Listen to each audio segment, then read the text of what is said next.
that song? Mike's Daily Podcast.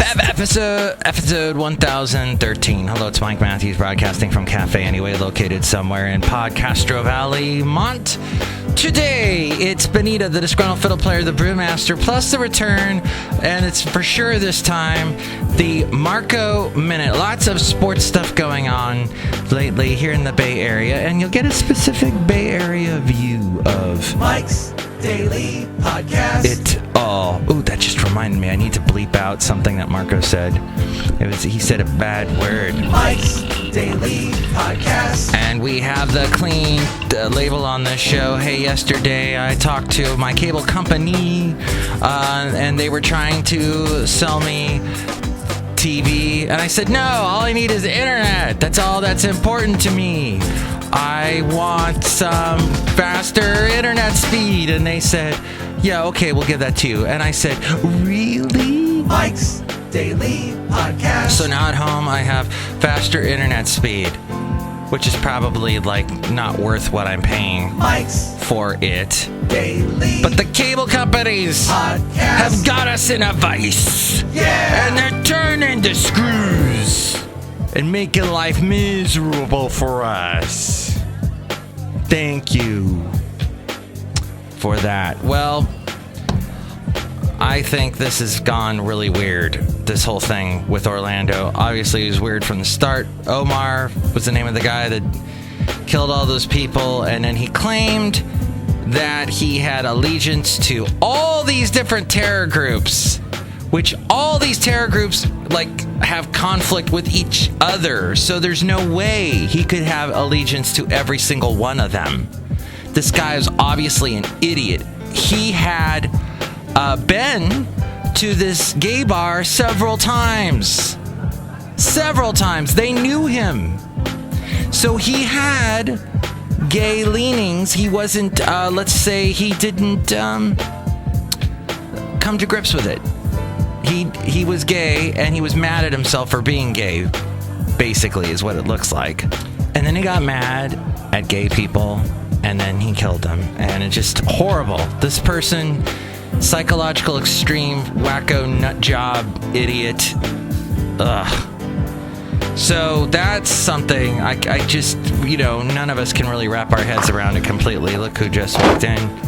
Just say something nice, Benita. Sure. Hi, I'm Benita the Rodeo Queen. How y'all doing? It's a Disgruntled Fiddle Player. Tell you what. What? I'm really happy about your cable woes and how you were able to fix that. That's great. Good for you. Thanks. You'll have to come over and not watch television because I didn't get television. Watch Netflix. Yeah, that sounds like a lot of fun. No, we can watch a lot of stuff that the BBC makes. Like I said, that sounds like a lot of fun. Trump is right. We need to fight the terrorists and throw them all back to their Islamic country. No, that's not. See, that's obfuscating. I like that word. It's making this whole situation. It's clear this guy was an extreme wacko that didn't have. He was just a confused sicko, and that's basically it. Needed help, and in the end, who knows what would have helped him? I'm not a psychologist. Look who else just walked in.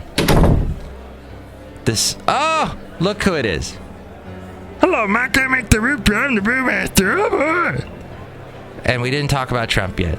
Thank you. Okay. Did we? I can't remember. The show's going by so quickly. It's hard to keep track. Oh, and other news, charitable donations hit the highest peak last year ever. So, isn't that shocking? So, when you hear your PBS station begging for money and saying, charitable donations were down last year, so we really need you to help, that's a lie. George Clooney's father is lying to you. Because charitable donations were up last year.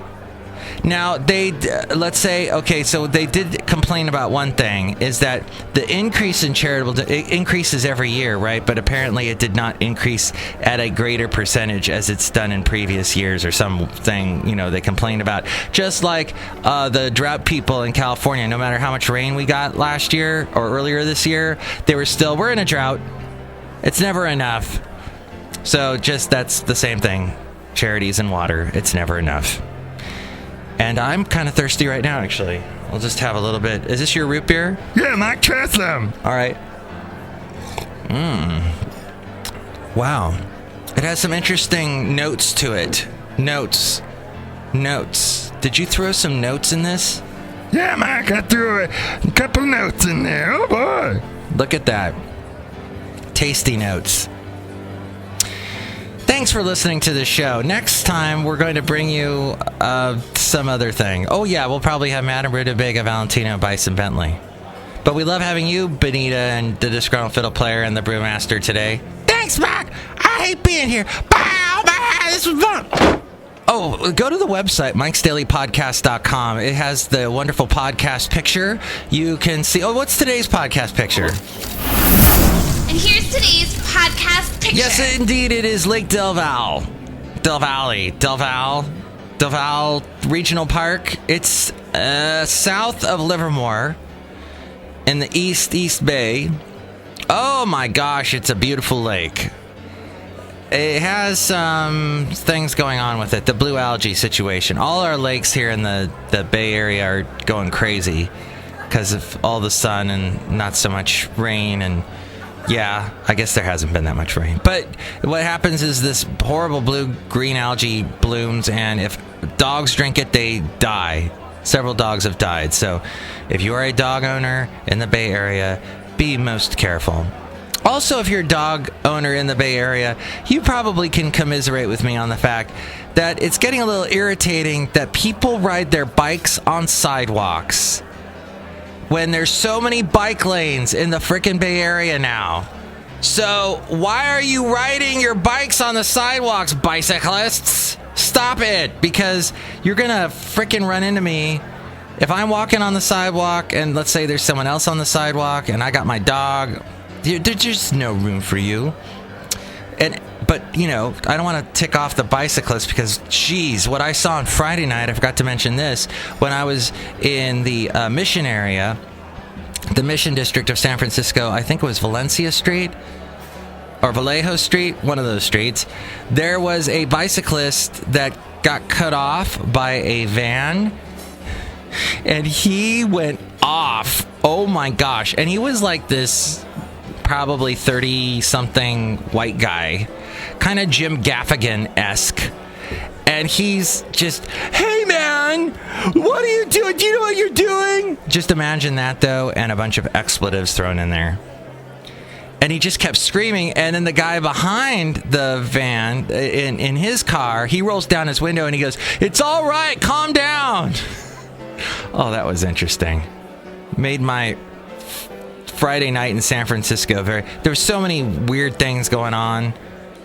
I passed by a funeral parlor, and there was actual funeral going on like Friday night at 8 o'clock. That was interesting. A bunch of people walking out onto the sidewalk in black, except for this one girl was in this bright green, which I didn't understand.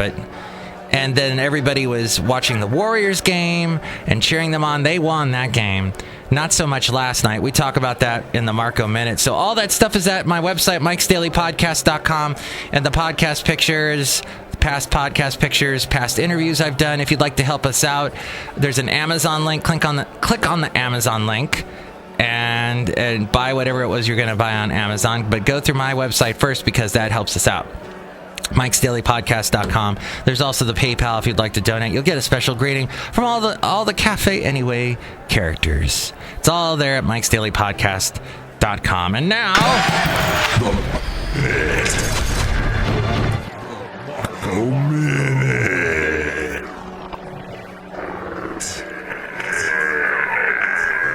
hey, we got Marko here for the Marko Minute. What's going on, Mike? You've been busy. I have been. Very busy. No sleep involved. What now? It's all these playoffs and things. Yes. So I was at Game 6 of the Stanley Cup Final on Sunday. Wow. At the SAP Center in San Jose, or we all like to call it the Shark Tank. So, and unfortunately, the Pittsburgh Penguins ended up clinching. The Pittsburgh Penguins? Pittsburgh Penguins, yes. They're called the Penguins. And Pittsburgh, Bo? Yeah. Pittsburgh, or I was like, is it okay to swear here on this podcast? I just have to hit F8. Okay. Well, I like to call them Pittsburgh Penguins, so. Very creative, very creative. Thank you. So yeah, they clinched. They won 3-1. It was very heartbreaking. Having to watch them celebrate on the Sharks' ice like that just was like, it killed me. It really killed me. And then having to go interview the players afterwards, it was like you could just see the disappointment in their faces, or on their faces, should I say? And I did everything to like not break down at that point because it was hard. And then the cool thing was I got to go on the ice. First time I actually been on SAP Center's ice. And I got to interview one of my favorite players growing up when I first got into hockey back in the early 90s was Mario Lemieux. He's now the owner. One of the owners of the Penguins. Wow! He was their big star player back in the early '90s. He actually would have, I think, broken all of Wayne Gretzky's records had he not gotten Hodgkin's lymphoma, which put a big dent into his career. I would say he lost 2-3 years of it because of that. Did you know I met Wayne Gretzky once? I did not know that. It was after a Bryan Adams concert. In the early 90s, and my friend's like, hey, let's wait. This is down in Southern California, outside of the Forum. Well, Irvine Meadows, then was, of course, Irvine, and you had the Forum, which is in Inglewood. Which one were you Inglewood. So you're at the Forum. That's where I was. I was at the Forum, and we had just seen Bryan Adams. The Storm opened for them, which featured two of the members of Journey, not Steve Perry, but like Greg Raleigh and Ross Valerie. Oh, okay. Greg Raleigh, I think, is going to be at our fair this year, the Alameda County Fair. But he, we're waiting for people to come out. Brian Setzer came out, who he was dating my mom's best friend's daughter at the time. Interesting. Who I grew up with. So when he came out with Christine was her name, I was like, Christine! And later I found out that Brian thought that was weird that somebody actually knew her instead of him. Because, he had been famous. Ego. He'd been famous from the Stray Cats. Right, of course. And then Wayne Gretzky came out, and he was signing autographs. And while he was signing signing his autograph for me, I said to him, because I just saw him on Saturday Night Live, and I go, you were like the best on that. And he's like, thanks, man. He like looked up at me, and he was thanking me for saying that. His wife was hot. Yeah, of course. Unbelievable. Well, that's why he came to LA. That's why he was traded. I mean, he was at the time he was Canada's national hero. Yeah. And they traded him from Edmonton to LA because his wife was an actress, and so and then that just like left Canada with a huge void. I don't think they've ever really recovered since then. But so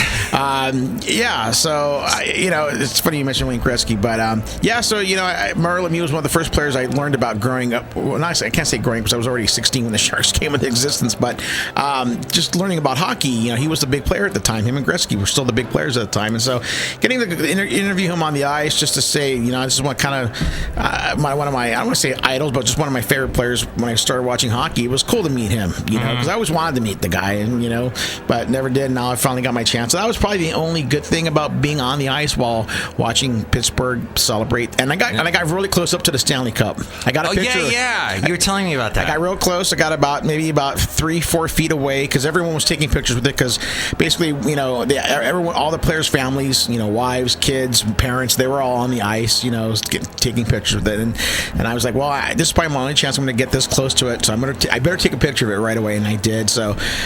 But still, very depressing. You saw me yesterday. I came in here very depressed. I was very depressed yesterday. Yeah, it looked like someone died. Yeah, well, the Sharks did. So, and then and I'm the type of fan that you live and die with your team. And so, yeah, a little part of me died on Sunday night. So, somebody here that works at the station is a big fan of sharks in general, not the sharks per se, but the ones that actually live in the ocean and chomp up surfers and stuff like that, right? Those kind of sharks. Yeah, and he had a shirt on that had a cartoon of a shark, and the shark is saying Marco, as in like Marco Polo, like looking for the person that he's fighting, so he can eat him. Right. But then I saw the shark and the Marco, and I'm like, oh my gosh, this is totally different on a whole other level. This is important today because of the way Marco feels. Right. So, but that's Marco with a C with the shark, and you're Marco with a K. That's correct. So so now looking back, the Sharks had an amazing season. They really did, because no one expected them to get this far, especially in the playoffs. No one thought they were going to make the playoffs, first of all, and then to beat LA, who was the team that they blew a 3-0 lead to just 2 years ago. So they exercised that demon. Then they beat a good Nashville team. Then they beat a good St. Louis team to get to the final. But Pittsburgh they just were the better team. So I'm not even mad. I'm just sad. Yeah. Well, that's good that you've been able to process it and work through the pain. And the cool thing is, I got to see 3 Stanley Cup final games for free. It was awesome.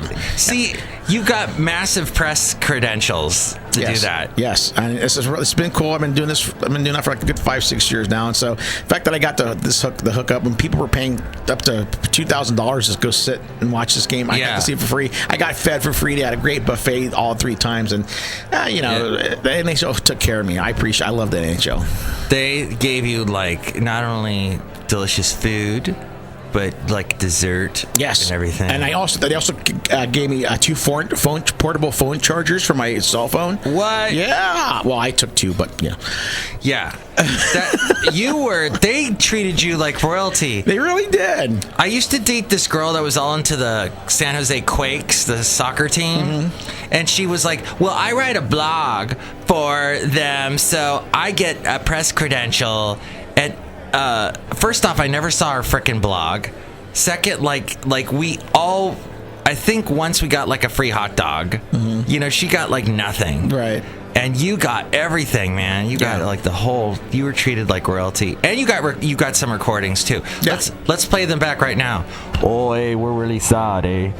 Okay, that was a sad Canadian. Do we have any sad Canadians on San Jose's team? Yeah, we do. We have a few sad Canadians and a few sad Americans as well. Oh. Their captain of the Sharks is American, so.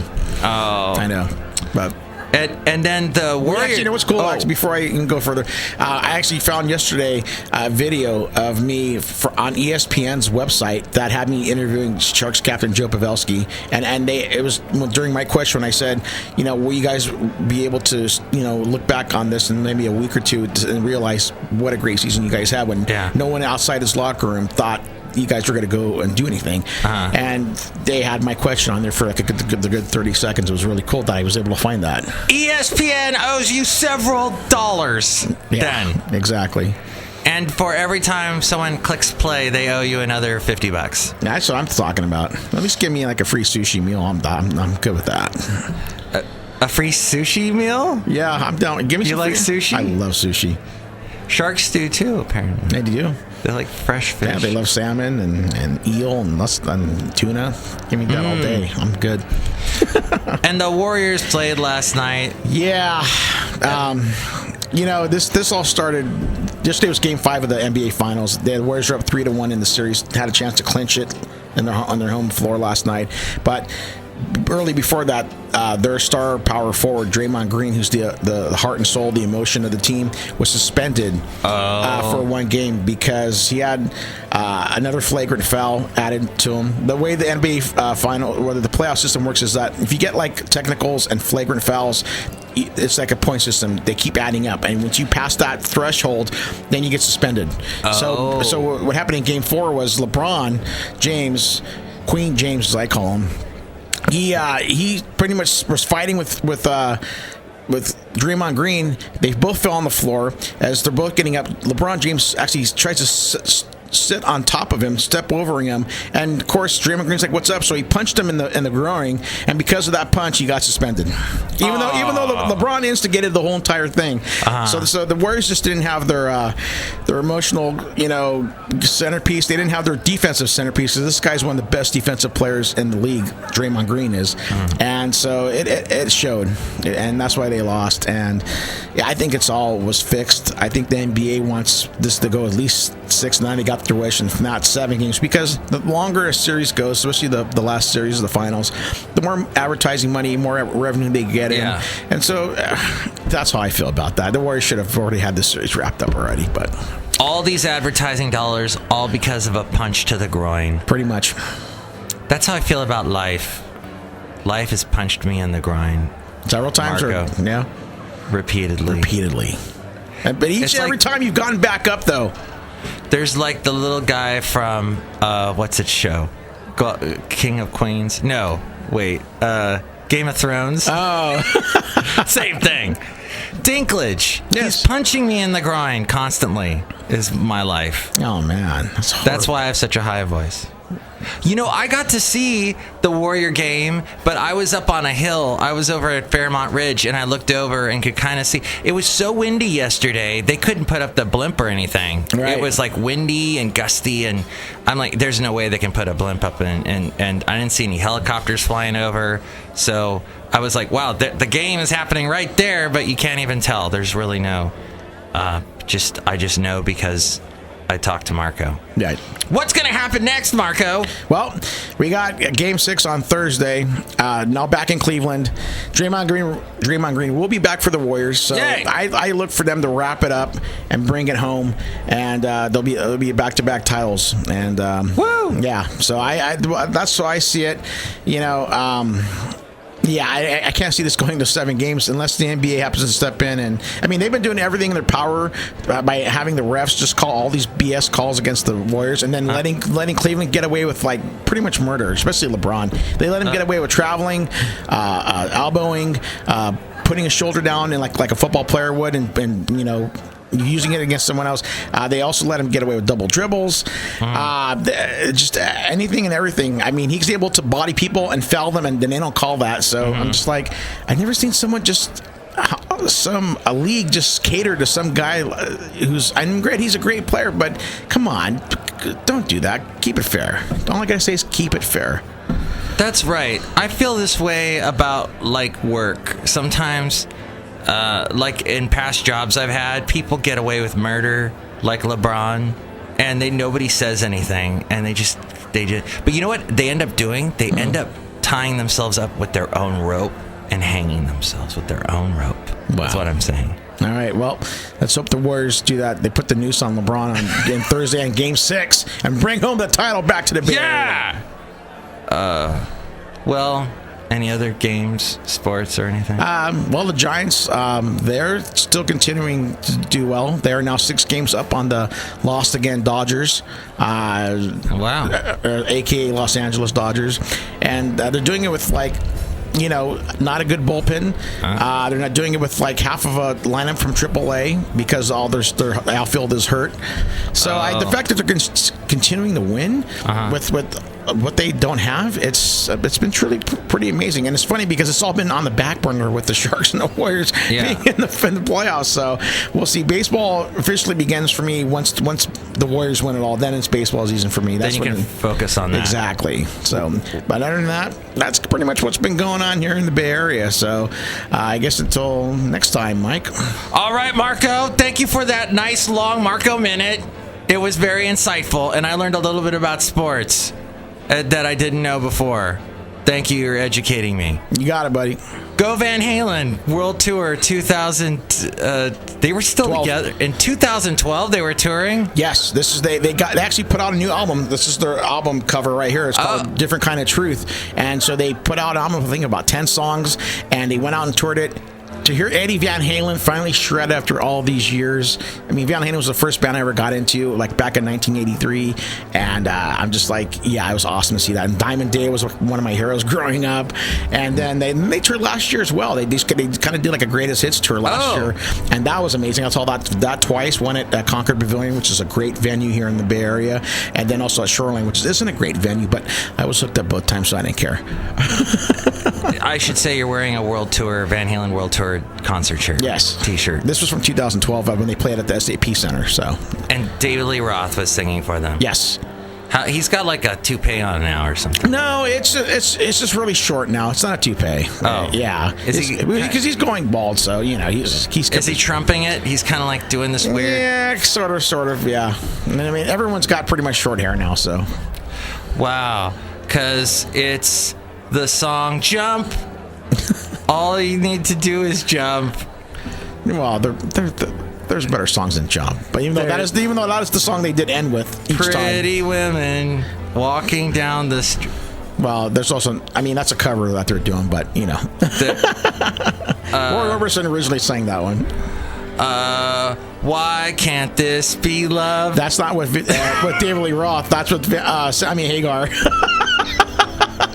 Right now. That's another Sammy Hagar Van Halen tune. A great song, though. I mean, I like some of the stuff with Sammy Hagar with Van Halen, but when it comes to Van Halen, it's David Lee Roth and Eddie Van Halen. That's the band right there, Eddie and Dave. So Panama. There you go. Panama. Thank you, Marco. As we go outside a cafe anyway, we're bringing you Mike's Daily Podcast somewhere in Podcaster Valley. David Lee Roth, Sammy Hagar, Van Halen.